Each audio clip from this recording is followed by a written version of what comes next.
Hey, what's up, Druids? Welcome to another video, and today I have some exciting news. We're going to be playing Escape from Tarkov again. We're going to be going through the new patch, seeing the new quests, and wait, Nope. what is this? That's right, everybody. We're making another video about a game that is totally not an extraction shooter, because right now every extraction shooter and tactical game that I could play makes me lose my mind and question my life decisions on why I play them. I am dead inside. With that out of the way, let's talk about Fellowship. Fellowship is a light MMO, keyword on light, that takes the best parts of World of Warcraft's Mythic Plus system, dungeon crawling, skill-based encounters, and escalating difficulty, and builds an entire game around that concept. And if you love MMOs like ESO, World of Warcraft, or Guild Wars 2, but hate the grind, Fellowship is a really solid middle ground. Wait. Why are you talking about this dungeon stuff? What are you even talking about, Ember? Well, I'm glad you asked, and I really should probably pump the brakes a little bit here before I continue, because if you're a regular viewer of the channel, you might not be an avid MMO player, because I mean, I'm not an MMO content creator, I'm an extraction shooter content creator, so this is kind of, again, out of left field. But in a lot of MMO RPGs, once you reach the pinnacle of your character's power, you usually are doing the same thing, like crawling through dungeons or doing what are called raids. And Fellowship leans very heavily on World of Warcraft's Mythic Plus system for its inspiration. And what is the Mythic Plus system? Well, essentially it is just doing dungeons in World of Warcraft with specific modifiers and different type of abilities that enemies will be able to use, with a timer attached to it where you have to clear it, and the more time you have at the end, the better your score, the better your rewards are, and you kind of upgrade to go to the next difficulty. That is the very dumbed down version of it. It is significantly more complex than that, but Fellowship takes all of that and makes it its core identity and its core gameplay loop, and makes it approachable, digestible, and understandable. There's a really good comparison to be made here, like I did with Escape from Tarkov versus Arena Breakout Infinite, where Escape from Tarkov is the granddaddy, the really big and complex hardcore game that's hard to break into and is tailored toward a hardcore audience. Arena Breakout is the more casual experience. The same thing could be said for Fellowship versus World of Warcraft. Fellowship is a much more approachable MMO light game that takes the elements from the hardcore endgame of WoW and makes it approachable for people if they just want to jump into it right away without spending days or even weeks leveling a character to get to that point. That said, just like how I think Arena Breakout Infinite isn't trying to appeal to a super hardcore audience, I don't think Fellowship is meant to appeal to hardcore MMO players, and that's not really a bad thing. It's designed to be accessible, and we all know accessible is a key word for me. MMO-esque experience that lets players jump straight into the good stuff, challenging dungeon runs without the baggage of a full-fledged MMO. So in this video, we're going to go over the good and the bad, as well as cover a really important overall just kind of cultural topic at the very end of the video. This really isn't a review like my Gray Zone Warfare video was, because in that instance, I was able to put 30 plus hours on the game before I produced that video. This was a weekend beta sort of thing, so think of this as a vibe check, a little vibe check from someone who enjoys this type of game quite heavily on and off here and there. Just a quick little disclaimer, during the short open beta weekend, I exclusively played a healer called Sylvie, I think that's how you say their name, and I only pushed up to +8 on the dungeon difficulty. So this is all from the perspective of a healer main, but I did get pretty high up in the difficulty in the short amount of time that I was able to play. So you get a pretty rounded view on how this test went. So all things considered, there's a lot of really awesome foundational building blocks here that are pretty well-rounded and feel really good. The first one is pretty big, especially if you're a casual player in the MMO space. There's no subscription model. This game is not going to be going free to play either. It's going to be, I don't know what they were saying, but I've heard numbers up to $30. So there's no monthly fee, and that's a pretty big win. But that being said, the lack of a subscription means that the devs are going to have to pick up other monetization strategies, and these other monetization strategies probably aren't going to be things that a lot of people are going to like, even though when you go down the route of no subscription and you're not free to play, you have to pick less savory monetization options, or there'd be no game at all. But we're going to talk about those other monetization strategies in the bad section. Fellowship is also going to be one of those games that's really easy to pick up, but it's relatively hard to master.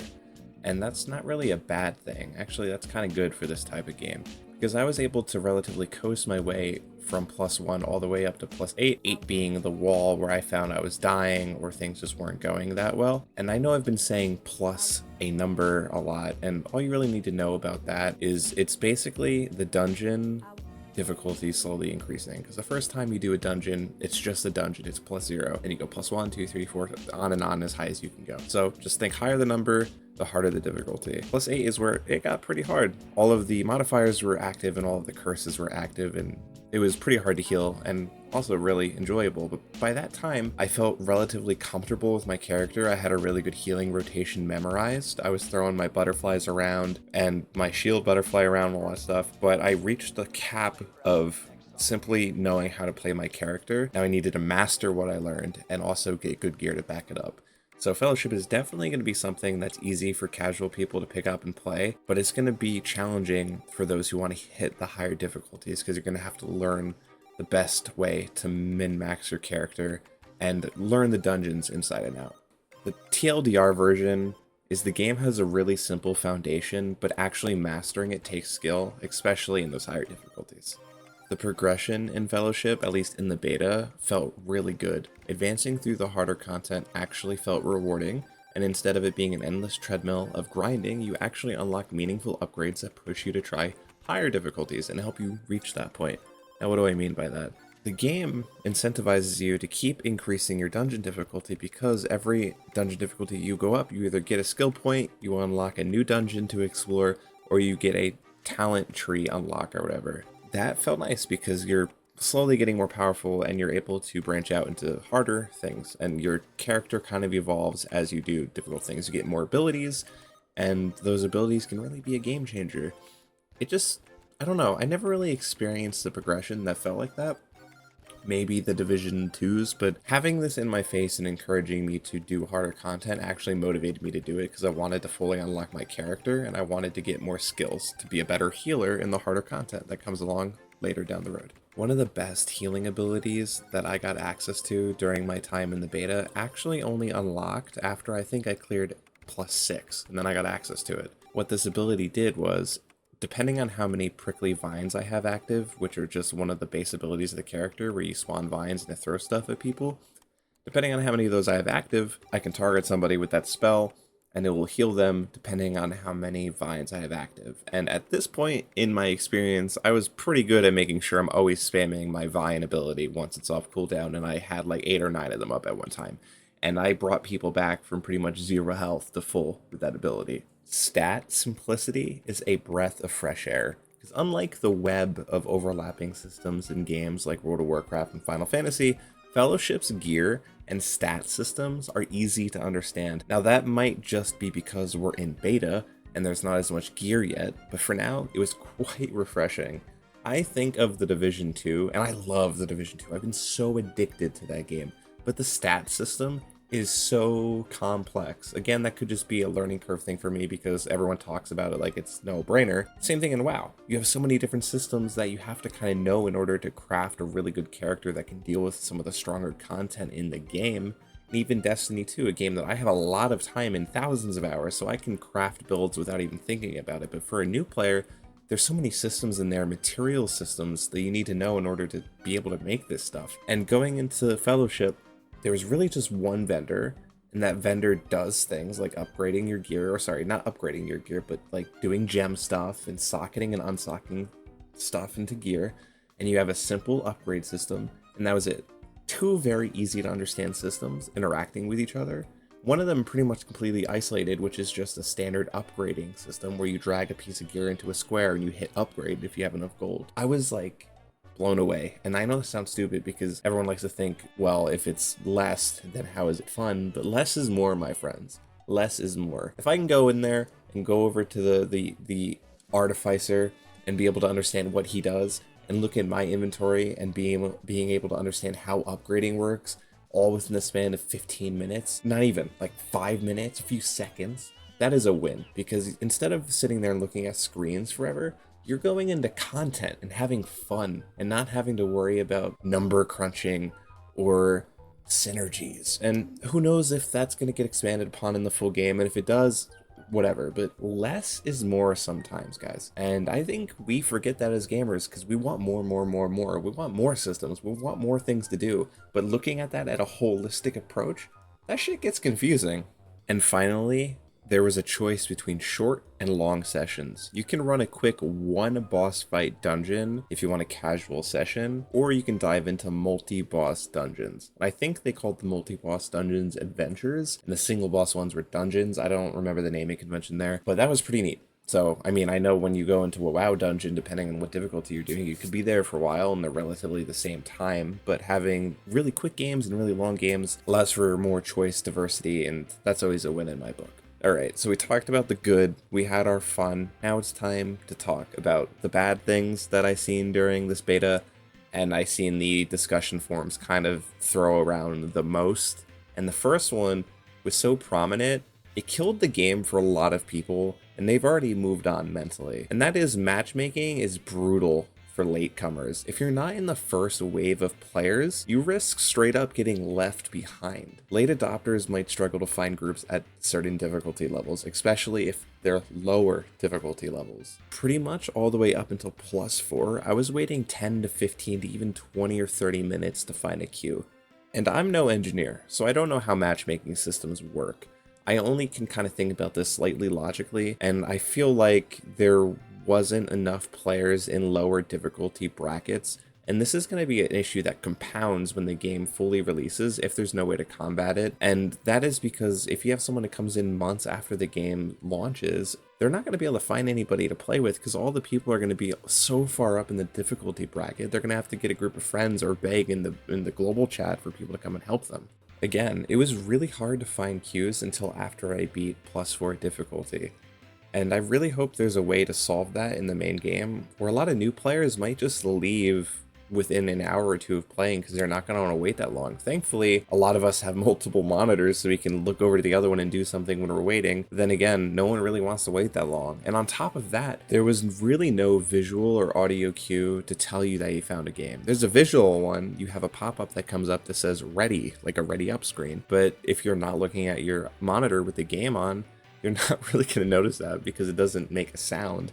I know Rainbow Six Siege, the icon in your tray blinks when you get into a game, and WoW makes a sound and it tabs you back into the game so you can ready up. Overall, the matchmaking right now is very, very punishing to people who don't start playing on day one, right when it comes out. Also, at least right now, there's a lack of a larger narrative. Now again, this is something that could always change when the game fully releases because this is beta, so keep that in mind. Everything I'm saying is subject to change, nothing is final. But unlike WoW, which ties their dungeons into a broader story, Fellowship's dungeons feel more like isolated challenges, and without a strong story hook, motivation to keep pushing higher levels can feel purely mechanical. Now, what was cool about the WoW dungeons was it usually ties into the story and you have a reason to be there. But Fellowship, you're pretty much just an adventurer doing adventurer things. And that could make the kind of replayability value go down, at least for like people like me who care about narrative stuff. If you're more mechanics driven and just want to see number go up, I'm sure this isn't really going to be an issue for you. But right now it's just kind of weird. You're just an adventurer doing adventurer things with no real reason to be putting your life in danger. If you pay attention to the boss dialogue, when there are voiceovers, you can catch like mentions of a larger type of story. You are blessed to witness her ascension, but your intrusion cannot go unpunished. This changes nothing. You will witness Sithril's power. But it's not really kind of communicated directly to you, so it's lacking there right now. To continue the conversation about replayability and repetitiveness, if you're the type of person that doesn't necessarily care about modifiers and curses, you're going to start feeling like you're running the same routes and pulling the same group of enemies over and over again. Because modifiers and curses are things that are just added on top of the dungeon that you're already used to either give enemies new abilities, throw in new debuffs, or have something that happens every few minutes. For example, one of the modifiers that I encountered quite frequently was every once in a while a meteorite is going to fall and do splash damage, and it's going to shoot out little mini chunks of asteroid in random directions that you have to dodge. Another one is there's going to be a spirit that spawns when you're killing enemies, and that spirit is going to make everything around it take 50% reduced damage, so you basically have to kill the spirit before you can kill the normal mobs. If you really don't care about that stuff, you might get bored really quickly, because the dungeons aren't randomly generated, and all the enemies are going to be in the same spot every time you do it, so just keep that in mind. At the time the beta launched, there were 7 dungeons to kind of delve into, 4 of which were the shorter one-boss dungeons, and 3 of them were the bigger multi-boss adventure-like dungeons. And that's a decent start, but more are definitely going to be needed. For longevity, the game will need regular content updates, otherwise even the best designed dungeons are going to start to feel stale. And that was something that always irked me a little bit in WoW. I don't know if it's different. I played through the Dragonflight expansion and the Shadowlands expansion, and for those 2 expansion cycles, you got all of the dungeons at launch, and you never got more for that entire year. And even like my favorite dungeons in every expansion got really boring after a certain amount of time, because it doesn't matter how good it is, if there's no variety after a while, everything's going to start to feel samey. And saying there needs to be regular content updates is really easy, and I'm not a developer, so I don't know how hard it is to develop these games. For the sake of keeping people engaged, it can't be an Overwatch situation where there's like 1 new hero a year. Hopefully we get to see a few more when the game releases. Honestly, like even in the beta, I wasn't able to play all of the big dungeons. I only played 1 of them. I couldn't queue into the other 2 because guess what? The matchmaking was kind of a problem. I'm keeping my fingers crossed we see a few more during release, and I'm also keeping my fingers crossed that matchmaking is going to be functioning better, because, you know, waiting like 20 minutes after every run can get pretty annoying. And finally, I already kind of touched on this when we were talking about the matchmaking, but there was a class diversity issue in the beta, and it was very, very prevalent. There was an overwhelming number of healers in beta, myself included. I'm guilty as charged. And the reason for this uneven spread wasn't because of any gameplay reason. One wasn't more overpowered than the other, so much so where the other one is useless to play. It got hate for reasons outside of gameplay. It wasn't about mechanics, but rather some incredibly toxic discourse about the game's character designs. And that leads me to this last section that I'm titling The Cringe, because it is quite cringe that we have to even talk about this, but we're gonna, because it's important. Alright, 10-second warning. I am about to go on an Ember rant that's a little bit spicier than normal this time, because it's semi-political. So if you really don't want to hear that, I recommend jumping out now. But before you do, I really hope you consider hitting that subscribe button and hitting the bell to get notified when I post new videos. It really helps out the channel, and it tells me that you enjoy what I do. Anyway, I'm going to give 5 seconds for all you guys to get out of here. Alright, if you're still here, I'm assuming you don't mind hearing political discourse. Now, I'm not a political person, I despise politics, but I've seen some really cringe shit during this beta that I just need to talk about so it doesn't sit on my chest. Alright, here we go.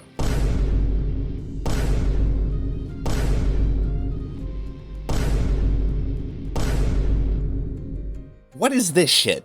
Look, being anti-woke is just as cringe as being ultra-woke and sitting there in a protest with blue hair and screaming at everybody that walks past you. But what the hell is this nonsense? A large chunk of players are trying to cancel the game just because a developer so happens to be trans and showed themselves on a developer livestream. And yet, there's nothing overtly LGBTQ in the game. There's no agenda being forced on anyone. The character designs? That's not a woke ideology, that's art direction. This is not Life is Strange 2.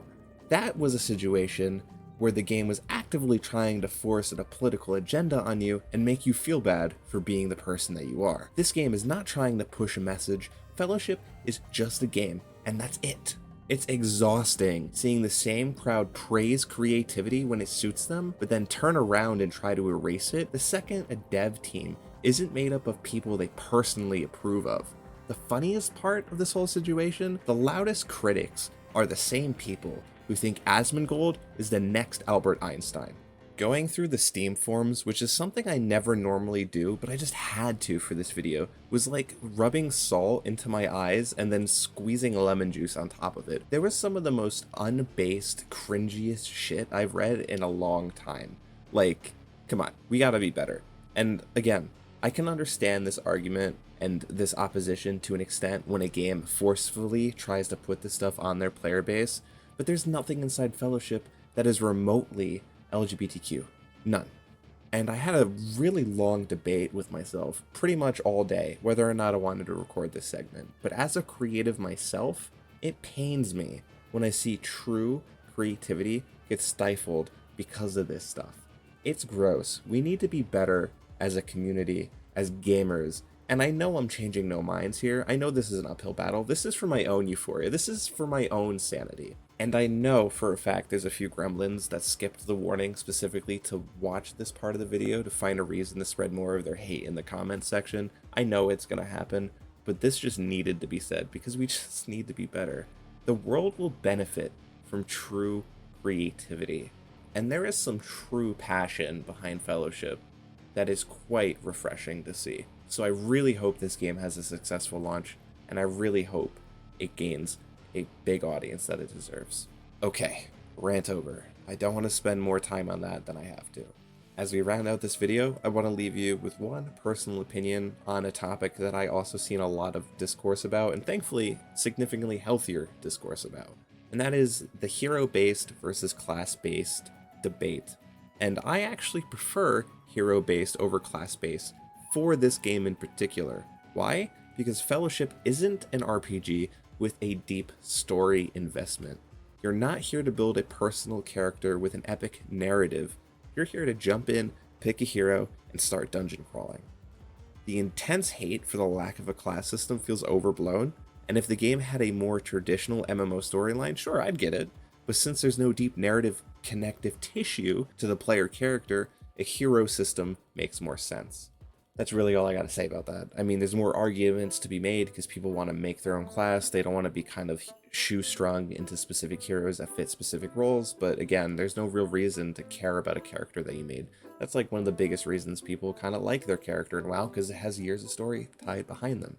You're like the savior of Azeroth. What are you going to be the savior of in Fellowship? Your dungeon run timer?